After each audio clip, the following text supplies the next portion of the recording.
Here? You'll be good there, yes.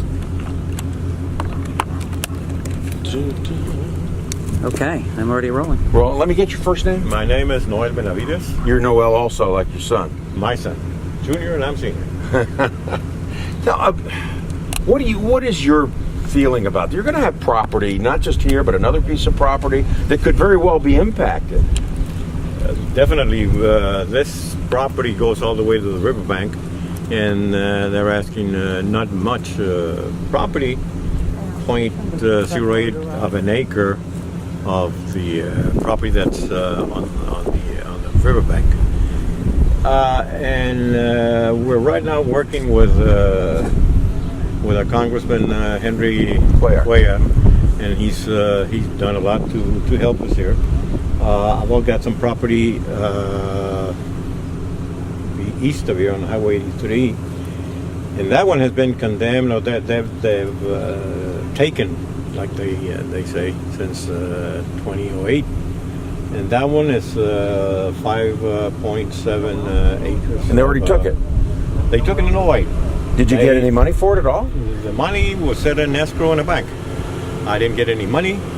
I didn't sign anything. We haven't signed anything. They are not supposed to access the property for right of entry for surveys or anything like that, but they still do it. There's always been a lack of communications. The surveyors don't get the permits of the right of entry from the Corps of Engineers, and it's been like that for 11 years.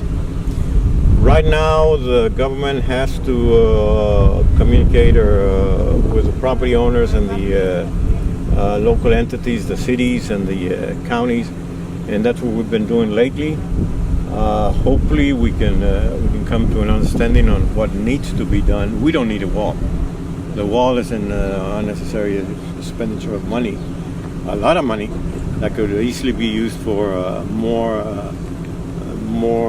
border patrolmen, more technical assistance, more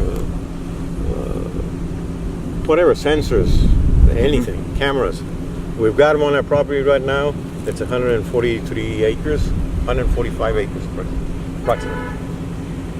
And originally they started with an alignment of the wall that would probably run parallel to the river.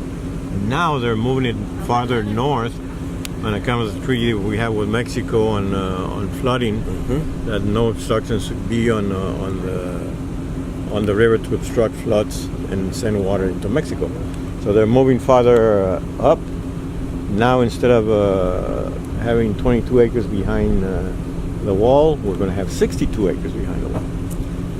But we've got until September the 30th of this year to come up with some understanding, something with the government to see what's going to be happening.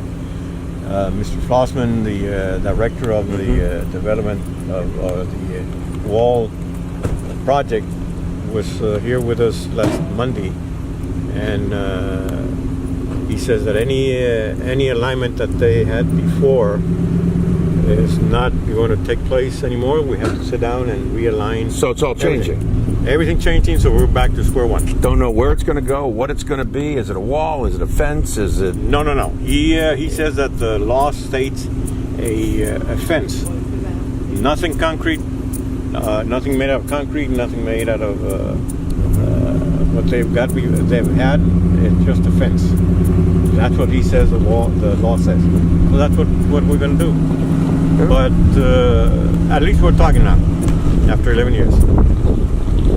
But it's as unnecessary now as it was 11 years ago. It's as unnecessary as the emergency declaration that we had from our president.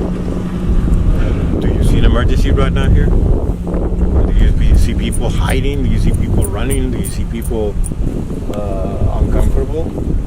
We spend hours in this place. Late at night, 12 o'clock at midnight, 2 o'clock in the morning, we're no danger. Never have.